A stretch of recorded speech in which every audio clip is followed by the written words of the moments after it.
राधे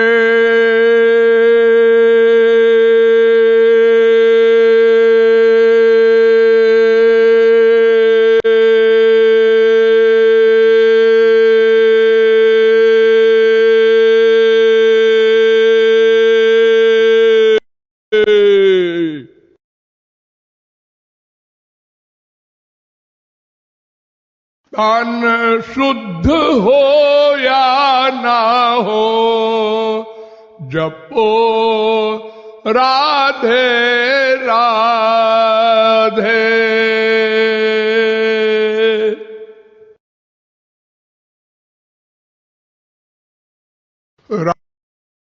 राधे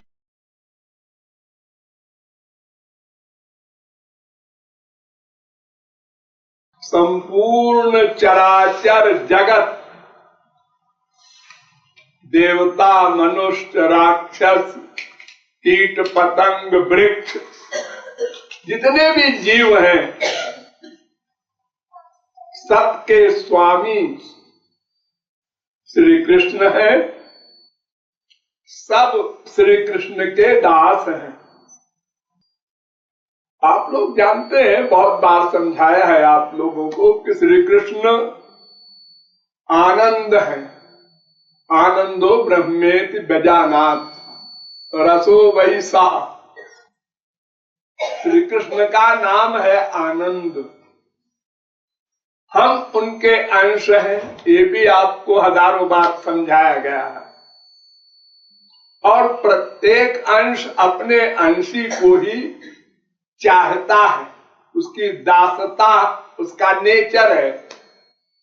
इसलिए हम लोग सदा आनंद ही चाहते हैं, यानी आनंद के दास हैं। तो सब आनंद चाहते हैं, आनंद के दास हैं, इसलिए श्री कृष्ण के दास है। इसलिए यहाँ लेखक कह रहा है कि हम सेवा चाहते हैं। अरे तो तुम सेवा तो कर रहे हो आनंद की। नहीं, आनंद आप में है, आपकी सेवा करना चाहते हैं, श्री कृष्ण की सेवा करना चाहते हैं। और जो हम सेवा कर रहे हैं संसार में किसी की, माँ की, बाप की, भाई की, बीवी की, पति की, बाल बच्चों की, ये क्या है? ये तो अंश की सेवा है। अंश अंश की सेवा न करे, अंश अंशी की सेवा करे। देखो, समुद्र से तरंगे उठती रहती है, हजारों लाखों करोड़ों अरबों। तो तरंग से तरंग का संबंध नहीं है नित्य, वो तो थोड़ी देर का है। कहीं दो तरंग मिल गई, एक बुझ गई, एक और थोड़ी देर बाद बुझी। तो ये फिजिकल जो रिश्ता है संसार का, अंश अंश का, उस अंश के पास तो आनंद है नहीं, वो भी भूखा है। इसलिए जो अंशी है हमारा श्री कृष्ण, उसकी दासता से हमको अंतिम लक्ष्य प्राप्त होगा। तो अंतिम लक्ष्य है जीव का श्री कृष्ण दासत्व। बस याद कर लो, उस दासत्व को पाने के लिए एक चीज है, वो पानी होगी। उस चीज का नाम है दिव्य प्रेम। दिव्य प्रेम। हम मन का जो अटैचमेंट करते हैं वो नहीं, वो तो प्रेम पाने के लिए प्रेम करते हैं भगवान से, गुरु से। प्रेम नहीं कर सकते हमको, प्रेम हमारे पास है ही नहीं तो कहां से करेंगे? प्रेम तो लादनी शक्तेर परम सार तारो प्रेम नाम। लादनी शक्ति के सार तत्व को प्रेम कहते हैं। वो तो गुरु द्वारा मिलता है जब अंतःकरण दिव्य बन जाता है, वो तो लास्ट मामला है। तो भगवान की सेवा करना हमारा लक्ष्य है, उसके लिए दिव्य प्रेम चाहिए। और दिव्य प्रेम पाने के लिए हमको 3 चीज करनी होगी। तद विद्धि प्रणिपातेन परिप्रश्नेन सेवया। भगवान और गुरु एक है, तो भगवान की सेवा अभी प्राप्त नहीं है तो गुरु की सेवा करनी होगी। और गुरु से प्रश्न करके थियरी की नॉलेज, तत्व ज्ञान प्राप्त करना होगा और शरणागत होना होगा। तद विद्धि प्रणिपातेन शरणागति, परिप्रश्नेन जिज्ञासु भाव से तत्व ज्ञान प्राप्त करना और सेवाया। ये 3 चीज गुरु से करनी होगी। साथ में भगवान की भी भक्ति करो, लेकिन ये 3 चीज तो गुरु के साथ संबद्ध है। भगवान तो अभी हमको मिलेंगे नहीं कि हम उनकी सेवा करें या उनसे कुछ पूछें, तत्व ज्ञान प्राप्त करें। तुम कौन हो, तुमको कैसे हम प्राप्त करें? वो जब तक भगवान की प्राप्ति नहीं होती, गोलोक में हम नहीं जाते, तब तक हम गुरु की सेवा का ही वही लाभ पाएंगे जो भगवान की सेवा का मिलता है। इसलिए भगवान ने अर्जुन से कहा कि गुरु की शरण में जाओ और परिप्रश्न माने जिज्ञासु भाव से तत्व ज्ञान प्राप्त करो और सेवा करो।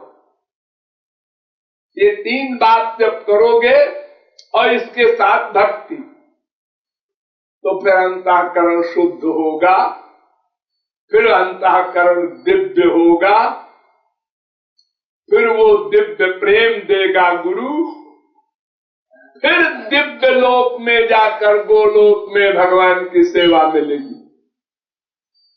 आगे वाली बात है, उसको छोड़ो।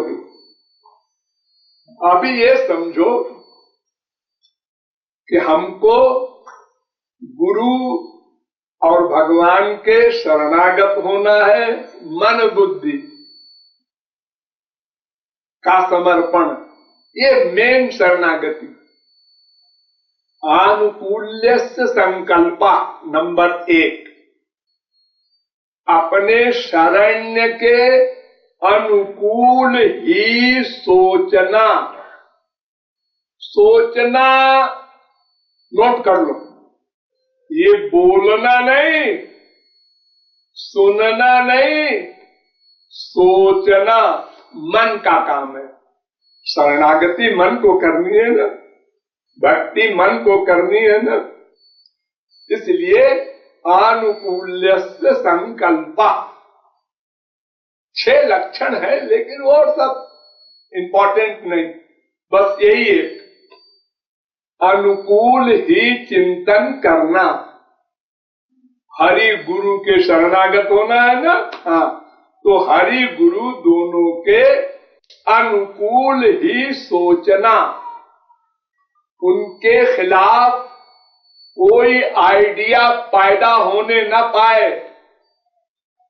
ऐसा गुरुजी ने हमको क्यों कहा, हमको क्यों डांटा, हमारी बात क्यों नहीं माना, हमको ऐसा आदेश क्यों दिया।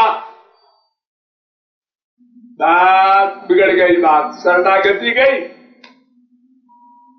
आपने तो प्रातिकूल्य वर्जनम किया नहीं, प्रतिकूल सोचने लगे, शरणागति से च्युत हो गए, गिर गए।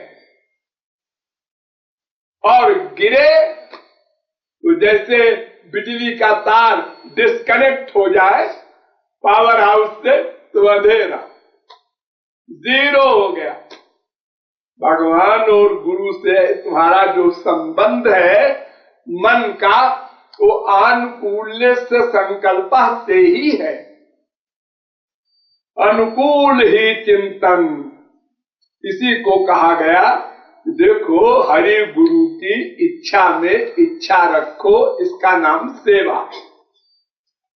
ये सेवा शब्द आप लोग सुनते हैं ना, गुरु की सेवा करनी चाहिए, आगे भगवान की भी सेवा मिलेगी।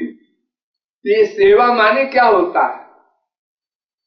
सेवा माने पैर दबाना, कि सेवा माने सिर दबाना, कि सेवा माने रसगुल्ला खिलाना? क्या मतलब है सेवा का? सेवा का मतलब है जिससे हमारे सेव्य को सुख मिले।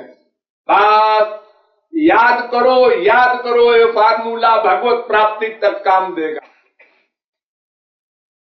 हमारी जिस क्रिया से हमारे सेव्य को सुख मिले, वो सेवा। उनकी इच्छा है पानी पिला दो और हम रसगुल्ला दे रहे, ये सेवा नहीं है। हम जो चाहते हैं वो सेवा नहीं है, जो वो चाहते हैं वो हम दें। हम दास है ना, दास का मतलब उनको सुख देना।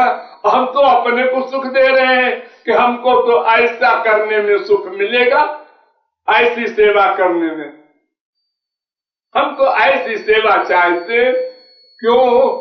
हमको ऐसी सेवा से सुख मिलेगा। अरे तो तुम सेवा शरण्य की कहाँ कर रहे हो? अपनी कर रहे हो फिर तो। वो सेवा नहीं है, स्वार्थ है। वो कभी सेवक नहीं हो सकता, अनंत जन्म मर जाए फेल होगा हमेशा। स्वार्थ का तो त्याग करना है। वो तत् सुख सुखित्वम, नारद जी ने एक सूत्र बना दिया इसके लिए कि देखो तुम लोग जो भगवान से गुरु से प्यार करोगे, शरणागत होगे, तो उसको भावार्थ समझ लो कि उनके सुख में सुखी होना, उसी को उनकी इच्छा में इच्छा रखना। अनेक प्रकार से बोलते हैं उसी बात को। अपनी इच्छा से सेवा या अपनी इच्छा लादना अपने सेव्य पर, मैं ऐसा चाहता हूं। अरे तो तुम हमारे स्वामी हो गए फिर। वो स्वामी कहाँ रहा? तुम ऐसा चाहते हो हमारे इष्ट देव ऐसा करें, तो फिर इष्ट देव तुम्हारे सर्वेंट हो गए और तुम स्वामी हो गए। इसलिए अपनी इच्छा को त्याग दो सदा के लिए, फिर देखो कितनी स्पीड में आगे बढ़ते हो। क्योंकि फिर गड़बड़ अपराध की होगी ही नहीं। अपराध कैसे करोगे? वो जो कह रहे हैं वो ठीक, वो जो कह रहे हैं उसी प्रकार चलना है। अब विपरीत चिंतन होगा ही नहीं, नामापराध होगा ही नहीं। ये नामापराध इतना बड़ा खतरा है कि हे न कृष्ण नाम यदि लय बहुबार, तबु यदि प्रेम नाही नहे अश्रुधार, तबे जानबे अपराध आछे प्रचुर, हे न कृष्ण नाम बीज ना होय अंकुर। गौरांग महाप्रभु ने कहा कि बहुत से लोग सोचेंगे कि हमने बहुत नाम संकीर्तन किया और हमको आंसू नहीं आते, प्रेम नहीं पैदा हो रहा है अंदर, क्यों? तो सुन लो उसका जवाब। ये अपराध करते हो तुम बीच बीच में, नामापराध करते हो भगवान और गुरु के प्रति। तो उस नामापराध के कारण ये हरिनाम में वो उसका जो हरिनाम का बीज है वो सूख जाता है, अंकुरित नहीं होता, यानी प्रेम नहीं पैदा होता अंदर।